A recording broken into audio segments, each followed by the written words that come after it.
Okay guys, I'm sitting in the bathroom of this condo where my family is for Thanksgiving, and it's like 1 in the morning Eastern time on SquareDay, which I'm so excited about, and I just finished rewatching like all of for season 1, which I'm like struck every time that I rewatch by like how much I like love it. I think I forget sometimes when I haven't seen the episodes in like a little while. I'll be like, oh yeah, I like Squaresville. Why? I can't even explain this to you. I don't know why. Just watch it. And then I watch it again. I'm just like, yeah, it's amazing. So I made notes. And I'm just going to tell you all of them now. I think the obvious choice here for favorite quote is, you don't even know what you want. It doesn't mean I don't still want it. And I think for a lot of people that was just like, you're watching the episode and it's fun and happy and just kind of like quirky, and then it just hits home because it's like, don't we all feel that way about life? Like, you have this urge and this desire for something, but you don't know what it is, and I have a lot of thoughts on that, but it just hits home, I think, for everybody, because it's kind of this universal feeling, but you kind of feel isolated in it a lot, and so it was just nice. I'm like, yes. Episode 2, which I have a lot of thoughts about now, the treehouse episode, because they're sharing secrets, and it's like, we know now that Esther like had a secret that she wasn't sharing, because she like wasn't in a place yet where she was like ready to, but she like probably was obviously thinking about it then, but like was scared to tell, and Zelda wasn't really opening up and being honest, but then Zelda does open up, and like Esther could have then, like she could have opened up then, and so it just kills me that she doesn't then, like before all the Wayne drama started, you know, like, and that it had to like happen when it feels. I just watched the season finale, so you know. It's so funny, and you're laughing, and then all of a sudden you realize at the end, like, it's this perfect metaphor for like life, and you know, trying to fit in and be somebody who other people will like, and then realizing that like it's not even somebody who you want to be, who like you wouldn't want to hang out with that person. So like, why are you trying to like make yourself be somebody who this person you don't even like will like? You know, like Percy just like brings the episode home. You're joking and you're having fun, and then it just hits you, and that's what Squaresville is to me. It's like laughing, joking, haha, yay, and then all of a sudden something just nails you with just the truth and the reality of it. At the end, I just want to play it with friends who wouldn't judge me. And like, isn't that what we all want? Just friends who won't judge us and that we can just have fun with. I love Percy. I love Shelly. I realized this rewatching it. So moving on, another Percy episode. I'm not being funny, I'm being real with you guys. And he's like trying to talk with the girls and be like open and honest. And the thing is that like, he's trying to open up and they're just like laughing at him. But he's like asking like an honest question, and something that like I think we all kind of like worry about. Like, am I going to be a bad kisser? Am I going to be the only person who's a bad kisser? And like everybody else is going to know what they're doing. But I don't know. I haven't figured, like, I have no idea what I'm doing, whether it's kissing or anything else. And it's like those fears that like usually we just hold inside of us and don't talk about, but Percy talks about them. And I love that about him. He just says it, you know, and that's just great. I love it. This is like, you know, Shelly comes in and like Zelda covers for this girl, even though they haven't like been friends in ages. She kind of ditched them, but Zelda still like calls her mom and like covers, and like Zelda has no real reason to have to do that. She could have easily just have like kind of vindictively like, oh yeah, I'm gonna finally get back at her and call mom, like, yeah, Shelly's over here drunk, you might want to come pick up your daughter, but she doesn't, and that's cool. I feel really like bad for Shelly. Lastly, we better be getting more of Zelda's sister's story, because I want to know, Matt. I want to know. This is going to be such a long video. That's what happens when you film a video at 1 in the morning.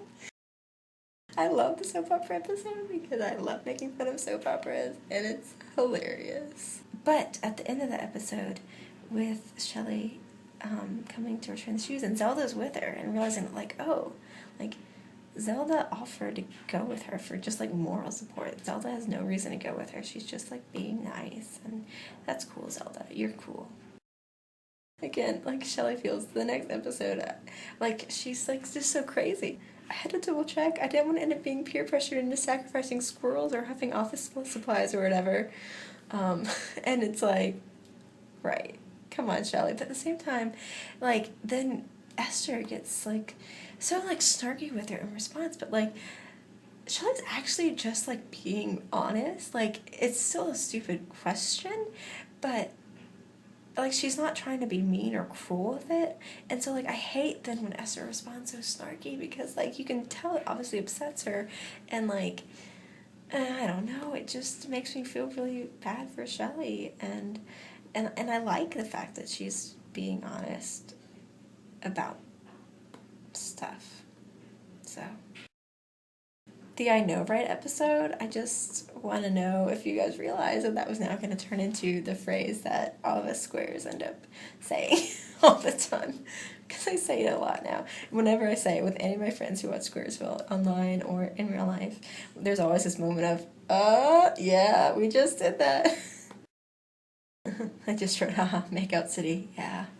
Yeah, because I was thinking about how I could totally share a Makeout City story with you guys, and let's just put it this way. After I got my first hickey, I was like hospitalized 2 days later, and when I was like doped up on drugs, I was apparently like every doctor would come in and be like, oh, what's this on your neck? And I was just like blurting out like, it's a hickey. So yeah. Things that you've now learned about Erin. I just love that entire episode where they're telephoning, because it's just like just so perfectly capturing like random conversations with friends. And I noted that it also just makes me want to just sit around and talk about random stuff with Kylie and MK, because you guys are cool. So this whole like episode that introduces Wayne, and one, it's the episode that I realized that the town they live in isn't actually Squaresville. And then when Wayne calls out Zelda, like, it's the first time that I realized that maybe Zelda was coming across the way to other people. And you can clearly tell it's the first time Zelda feels that way too. Then at the same time, like, Zelda also is like needing to call him out. I'm like, yeah, don't like spray paint things. And I already wrote posts on this, so I don't need to get into that again. Again, just Percy being so honest and open with his feels, like his thoughts and his worries, and he says things that he's nervous about and worried about, like, how am I going to know if somebody likes me, and maybe I'm missing cues, and I don't know. And like most of us, I think, just like carry those fears inside of us, but Percy just and like I love that about Percy, and I think he's a great character and a great guy, and I hope that you guys are going to give him a great girl. Zelda wouldn't be a bad choice. I'm just saying. But you can do whatever you want. That's what's to do with you and Wayne. That doesn't have anything to do with chemistry, doesn't it? Like, oh, come on, Zelda. You didn't see that comeback coming? Come on, girl. Come on. Okay, so, like, one, perfectly capturing, like, that awkward feeling of, like, do I like him? Do I not like him? I don't know. And, like, Zelda is, like, when I had my first boyfriend, there was this constant struggle of like, do I really like this guy? Do I just like the attention? You know, do I just kind of like the way it makes me feel? Or am I really into him? Like, how do I tell the difference? And it like was so stressful. And like, I feel like that's clearly a lot of what Zelda's doing. Like, even though, like, yeah, I know he's pre-painted my name on something, like, oh, but like, he's pre-painted my name, right? And also thinking about like, Esther's like, at that point trying to kind of like call her out on like, yeah, that he's kind of like, I kind of don't like it, and well, look at all this stuff, and like, but she doesn't really, she only like half does it. And so like kind of just like being mad at Esther for like not like being the tough friend then, because like she needed to be, like she knew it then that like but she doesn't really say it. And then of course that like leads up to their like blowout in the season finale. But it's hard. Like, I have, like, actually been in that situation, like, trying to, like, call friends out on, like, hey, I'm a little concerned about this relationship you're starting, and, like, here are some reasons, and I'm, like, I want to caution you and, like, warn you. Like, it does not go well at all. And it's one of those things that you're gonna have to like, okay, should I do this? Should I not do it? I don't know. Sometimes you just can't. Like, it doesn't even matter if you do, and it's gonna hurt the friendship if you do, and that person is gonna have to make that mistake and go down that road, and like, you can't really prevent them or protect them from making those mistakes.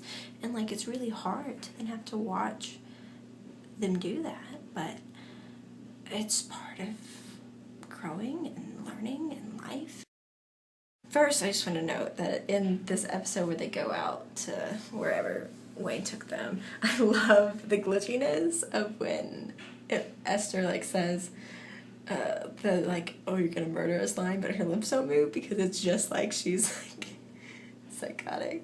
Or not psychotic, but like, it's like she's talking without moving her mouth, and it's creepy, and I like it.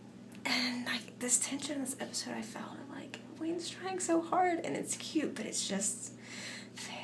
Such a fail, Wayne. No. But then I love to this moment when Zelda is sucking up to the cop and like, oh, don't you remember? And my mom made you this and that. Like, that's how I talk to cops. Like, when I get pulled over to, I'm like, oh, hello, officer, how you doing today? Yes. Oh, was I going that fast? Oh, gee, I had no idea. I'm so sorry. But like, I just like very stuck up. Like, I don't try to fake cry. I'm just like very polite and like very friendly. Then we have this episode that is just, again, haha, funny episode, and then all of a sudden Esther's just like, is it weird that even in her fantasies nobody's happy? And you're like, again, like, why do you keep doing this to us, Matt? You're so mean. Kind of the feels on that, like, well, like, what is, like, we need conflict in life, and, you know, like, why would you not imagine, like, conflict? Like, what is a story without conflict, right? But then kind of thinking about, like, we never see the happily ever after. Like, we don't write movies about that. We don't write books about that, because a good story is like conflict and like pain and like falling and growth and like great beautiful story arcs. Stuff that isn't always fun but leads to like awesome stuff. Like, maybe we imagine, or like maybe we live our lives. Like, sometimes you feel like you're like adding conflict to your life that you don't need. And I think sometimes I do that because like, I don't know how to not. Because like, all the stories and the books and everything we read or see or watch like has conflict. Because like, what's a story without conflict? So maybe like, we aren't happy because we just don't actually know how to be. You know? But does that make sense? Is that weird? I don't know. One, I just am so frustrated with Zelda because I feel like she should have like been able to see and should have been able to hear in Esther's voice that like, this was something that she needed to like pause her life for, you know? And she doesn't, and like, I know she's distracted. I know she's distracted by Wayne, but it's like, you should see this, and your friend, like, you should be able to hear how she's talking and how she's phrasing and how her voice sounds, that like, something's going on that she really needs to talk to you about, and why do you keep blowing it off? Like, why? And then, secondly, like, Wayne forgetting about the date that you just set up with Zelda and blowing it. Like, what? No. Like, that's when I was like, for Zelda, like, move on. Forget this guy. Like, a guy who's, like, is all sweet and romantic and asks you, like, out on a date. And then the next day it's like, oh, yeah, right, about that. Like, no.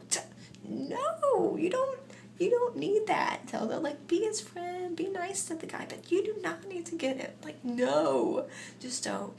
And it's like, again, like, okay, Zelda has to make these mistakes, and like, we all do it when we're learning about life, but like, oh, I hate it.